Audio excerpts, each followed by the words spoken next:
Hi guys. चलिए शुरू करते हैं आज की कहानी।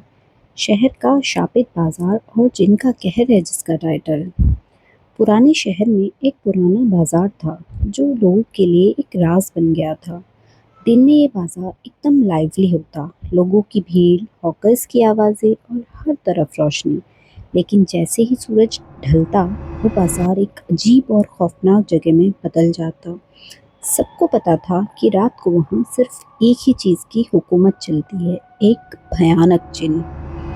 कहते हैं कि ये जिन वहाँ के एक ताजिर का था, जिसे किसी ने धोखा देकर उसकी ज़िंदगी और दौलत दोनों बर्बाद कर दी थी। मरने से पहले उस ताजिर ने दुआ मांगी थी कि वो जिन बनके उस बाजार की हिफाजत करे और किसी भी चोर या धोखेबाज को सज़ा दे।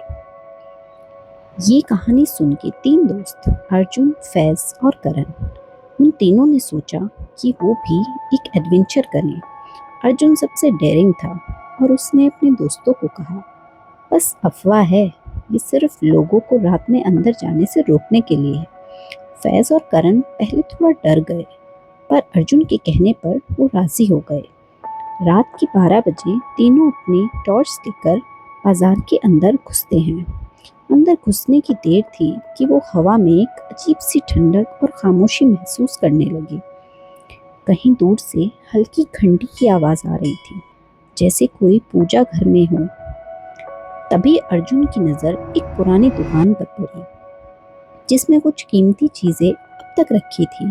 वो दुकान का लॉक तोड़ के अंदर घुस गया और कहा, क्या फर्क पड़ता है, ये तो कब का बंद है। फैज और करण ने मना किया, पर अर्जुन ने सुनने से इनकार कर दिया। जब अर्जुन ने वहां रखी एक पुरानी गोल्ड की चेन उठाई, उसने देखा कि उस चेन में एक अजीब सी ठंडक थी। जैसे कि ही उसने चेन उठाई, वो चेन उसके हाथ में इतनी भारी हो गई कि उसका हाथ ही नहीं हिल रहा था।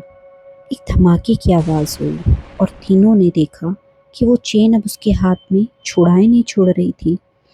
तभी एक ठंडी हवा का झोंका आया और उसके साथ एक भयानक हंसी बाजार के कोने से सुनाई दी। आवाज में एक चेहरे का तस्वुर था।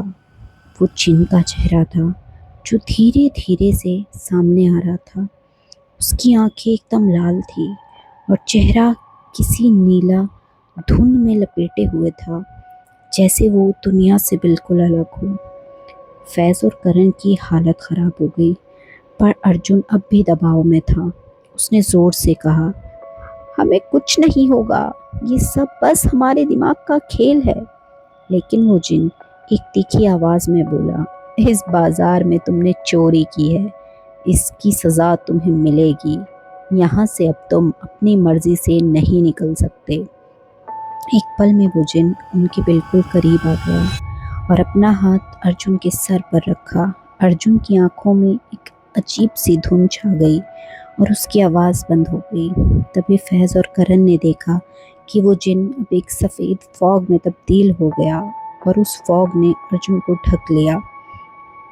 अर्जुन ने ज़ोर से चीखा, मुझे बचाओ! लेकिन फैज और करण कुछ नहीं कर पाए।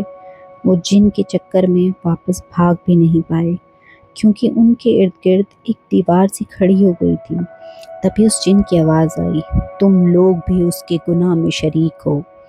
आखिर में दोनों ने हाथ जोड़कर कहा, हम बस उसके साथ आए थे, हमारे पास पैसा या लालच नहीं है। इतना सुनते ही वो जिन फिर से घुल गया और कहा, अगर तुम उससे वापस नहीं ले गए तो तुम भी यहाँ के साथ हमेशा के लिए बंद हो जाओगे। अर्जुन, फैज और करण किसी तरह भागते हुए बाहर निकले और उस दिन के बाद उन्होंने उस बाजार के पास भी नहीं जाना। उनकी ज़िंदगी वापस तो आई, पर अर्जुन के चेहरे पर वो चेन का निशान हमेशा के लिए बन गया और वो कभी नॉर्मल नहीं हुआ। शहर के लोग अब भी कहते हैं कि अगर वो बाज़ार में कोई गलत चीज़ देखें तो वो उस जिन को वापस बुला सकते हैं। अगर तुम इस बाज़ार में होते, क्या तुम भी उस जिन से भगवान की माफ़ी मांगने की हिम्मत होती? तुम क्या करते, कमेंट में बताना।